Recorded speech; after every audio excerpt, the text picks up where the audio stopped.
Praise Lord, everyone. I believe God will speak to you today through the word of God. పరిశుద్ధాత్మ దేవుడు నీతో ఈరోజు ఖచ్చితంగా ఈ వాక్యము ద్వారా దేవుడు నీతో మాట్లాడును గాక. ఆమేన్. మనం కళ్ళు మూసుకున్నట్లయితే మనం ప్రార్థిస్తాం. యేసయ్య తండ్రి, నీకే స్తోత్రము, నీకు వందనాలు తండ్రి. యేసయ్య ఈరోజు ఈ వాక్యం వింటున్నప్పుడు పరిశుద్ధాత్మ దేవ వాళ్ళ జీవితంలో బలంగా పనిచేయమని అడుగుతున్నాం తండ్రి. ఈ వాక్యము వాళ్ళ హృదయంలో నాటబడును గాక.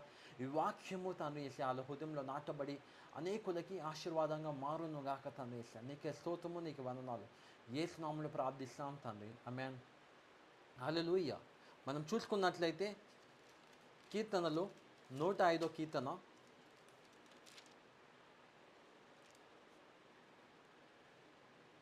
105 కీర్తన 15వ వచనం.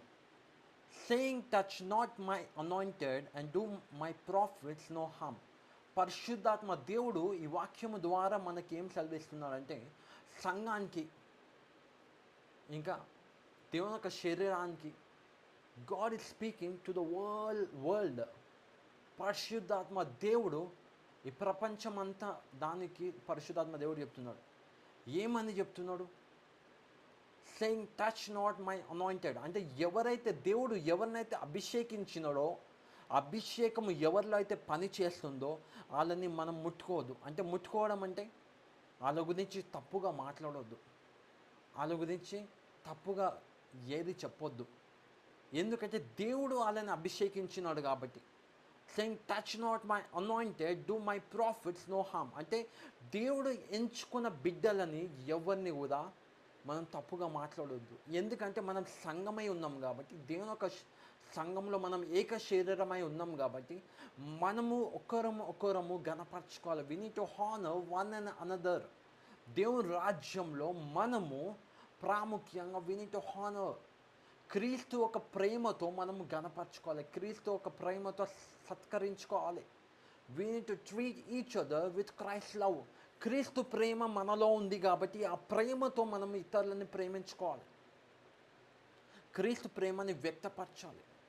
We need to show God's love on this earth. When we demonstrate God's love, ఎప్పుడైతే క్రీస్తు ఒక ప్రేమని మనం వ్యక్తపరుస్తామో ఆ ప్రేమని అనేకులు రుచి చూసి దేవుని గురించి తెలుసుకుంటారు. అందుకనే దేవుడు ఎంచుకున్న బిడ్డల ద్వారా దేవుడు ఏం చేస్తాడంటే ఆయన చిత్తాన్ని బయలుపరుస్తాడు. పరిశుద్ధాత్మ దేవుడు ఎందుకు ప్రవక్తలను ఎంచుకున్నాడంటే, ఎందుకు అభిషక్తురాలని ఎంచుకున్నారంటే, దేవుని యొక్క చిత్తము పరలోకంలో దేవుని యొక్క చిత్తము భూమి మీద నెరవేర్చబడడానికి. అందుకని యేసు ప్రభుని దేవుడు ఎంచుకున్నాడు. God has chosen Jesus. అవును, యేసు ప్రభు దేవుడై ఉన్నాడు ఆది నుంచి. Jesus is from the beginning, he's God. కానీ యేసు ప్రభు ఎందుకు శరీరకంగా మారాల్సి వచ్చింది, ఎందుకు శరీరకంగా పుట్టాల్సి వచ్చింది? ఎందుకంటే తండ్రి యొక్క చిత్తము సంపూర్ణంగా నెరవేర్చే సామర్థ్యము, శక్తి తండ్రి యేసు ప్రభులో పెట్టినాడు. కాబట్టి మనం చూసుకుందాం ఆమోస్ గ్రంథము 3వ అధ్యాయం 7వ వచనం. దేవుడు అంట ఆయన చిత్తాన్ని ప్రవక్తల ద్వారా బయలుపరచాడంట, సంఘము ద్వారా దేవుడు బయలుపరచాడు. manifold wisdom God reveals through the church.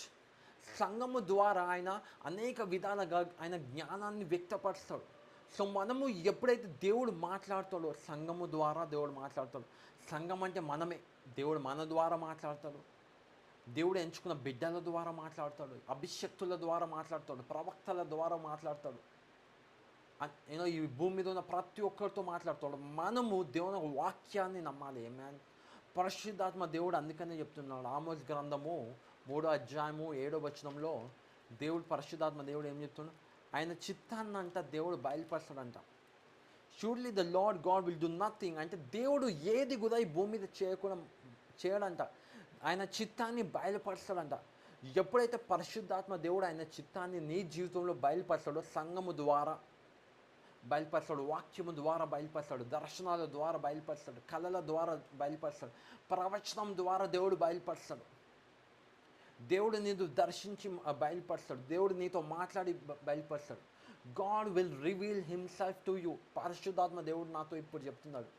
దేవుడు అనేక దైవజనులని దేవుడు లేవనెత్తబోతున్నాడు, దైవజనరాలని దేవుడు లేవనెత్తబోతున్నాడు. ఈ భూమి మీద అనేక దైవజనురాలు బలమైన సేవ చేస్తున్నారు. ఇంకా అనేకులని దేవుడు లేవనెత్తబోతున్నాడు. ఎందుకు దేవుడు లేవనెత్తబోతున్నాడు అంటే ఆయన సువార్త ప్రబలించాలని. God wants to make His gospel to be increased and multiplied on this earth. దేవుడు ఆయన సువార్త ద్వారా అనేక అద్భుతాలు సూచక్రియలు మాత్కారాలు చేయబోతున్నాడు. ఈరోజు నువ్వు ప్రార్థిస్తున్నావా? ఈరోజు నువ్వు అనుకుంటున్నావా దేవుడు నన్ను కూడా బలంగా ఒక అభిషేక్తుల్లాగా, ప్రవక్తలాగా, అపోస్తుల్లాగా, ఇవాంజలిస్ట్ లాగా, పాస్టర్ లాగా దేవుడు బలమైన అభిషేకంతో దేవుడు నన్ను వాడుకోగలుగుతాడా? దేవుడు ఖచ్చితంగా దేవుడు నిన్ను వాడుకుంటాడు ఈ భూమి మీద. ఆయన చిత్తాన్ని నెరవేర్చుకునేటట్టు దేవుడు వాడుకుంటాడు. ఎందుకంటే తండ్రి నేను ఎంచుకున్నది ఎందుకంటే ఆయన తండ్రి యొక్క చిత్తాన్ని నీ జీవితంలో నెరవేర్చబడడానికి, నీ ద్వారా అనేకులు రక్షించబడడానికి, నీ ద్వారా అనేకులు విడిపించబడడానికి, అనేకులు స్వస్థత పొందుకొని అభిషేకంని రుచి చూచి క్రీస్తు వైపు తిప్పబడడానికి. Man, the Lord is doing miracle signs wonders. పరిశుద్ధాత్మ దేవుడు అనేక కార్యాలు చేయబోతున్నాడు. మనం అందరం కళ్ళు మూసుకున్నట్లయితే మనం ప్రార్థిస్తాం. Father, we thank you, God, for today's word, Lord. I believe, Lord, పరిశుద్ధాత్మ దేవా నేను నమ్ముతున్నాను. ఈరోజు ఎవరెవరైతే ఈ వీడియో చూస్తున్నారో వాళ్ళని ఖచ్చితంగా వాళ్ళ జీవితంలో వాళ్ళ నుంచి బలమైన అభిషేకము తీయండి తండ్రి, బలమైన స్వస్థత అభిషేకం తీయండి. ఆ స్వస్థత అభిషేకం ద్వారా అనేకులని స్వస్థపరచబడును గాక తండ్రి. ఎవరెవరైతే భూమి మీద అనారోగ్యంతో వ్యాధితో బాధపడుతున్నారో నీ కుమారులని కుమార్తెల ద్వారా తండ్రి ఈ అభిషేకంని వాడబడి, ఈ అభిషేకం ద్వారా అనేకులు విడిపించబడి నీకు సాక్ష్యంగా మారును గాక తండ్రి. అనేక ప్రవక్తరాలని లేవనెత్తండి, అపోస్తులని లేవనెత్తండి తండ్రి, ఇవాంజలిస్ట్ని లేవనెత్తండి తండ్రి. సువార్తని ప్రబలించేటట్టు తండ్రి సువార్తకులని లేవనెత్తమని అంటున్నాం తండ్రి. ఎవరెవరైతే వ్యతిరేకంగా వస్తున్నారో తన ప్రవక్తలని, దైవజనురాలని తండ్రి నీ కృప కనికరంని చూపించండి తండ్రి. లార్డ్ గాడ్ ఏసా నీ శక్తిని కనపరచుకోండి తండ్రి. నీకే స్తోత్రము, నీకే వందనాలు తండ్రి. యేసు నామములో ప్రార్థిస్తున్నాను తండ్రి. ఆమేన్. దేవుడు నిన్ను దీవించును గాక. God bless you.